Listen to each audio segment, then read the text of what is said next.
Selain dari warnanya, membedakan daging celeng dapat dilakukan dengan melihat tekstur daging dan mencium aroma. Kandungan kolesterol yang tinggi pada daging celeng berbahaya jika dikonsumsi rutin.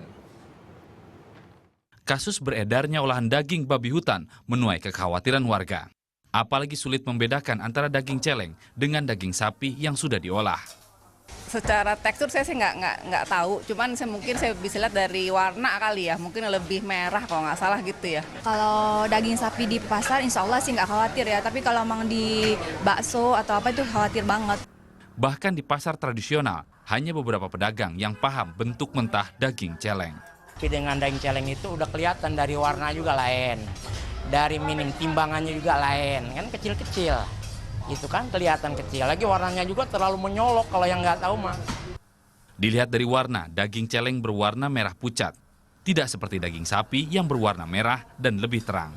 Dari tekstur dagingnya, serat otot pada daging babi hutan lebih besar sehingga teksturnya lebih kasar. Sementara tekstur daging sapi atau babi ternak lebih lembut. Yang terakhir dapat dicium dari baunya. Daging babi hutan berbau lebih amis dan menyengat dibanding daging hewan ternak lainnya. Yang sekarang bisa kita amati adalah dari segi harga. Jadi kalau ada bakso harganya lebih murah, sangat murah gitu ya. Kalau ada daging dijual harganya murah, nah itu mungkin ya kita duga itu adalah daging babi celeng. Karena kalau daging sapi harganya sudah standar, tidak mungkin bisa diberikan di bawah harga itu. Dari sisi kandungan gizi, komposisi kolesterol pada babi hutan lebih tinggi dibandingkan daging hewan ternak lain. Mengkonsumsi daging celeng berpengaruh pada kesehatan, baik dalam jangka pendek maupun dalam jangka panjang. Nah, kalau di rumah tangga kita penanganannya juga tidak sempurna, maka virus dan bakteri itu bisa menginfeksi tubuh. Dalam jangka waktu pendek yang dalam waktu dekat terlihatnya adalah kalau terinfeksi di usus halus. Nah, itu bisa menimbulkan gejala diare, muntah, dan lain sebagainya. Untuk dampak yang lebih kronis dapat dirasakan 10 hingga 20 tahun ke depan. Daging celeng dapat pula menginfeksi hati dan ginjal.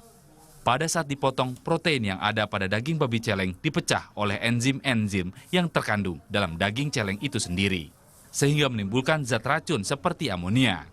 Kelebihan amonia dalam tubuh dapat menyebabkan keracunan hebat sehingga dapat merusak hati dan ginjal.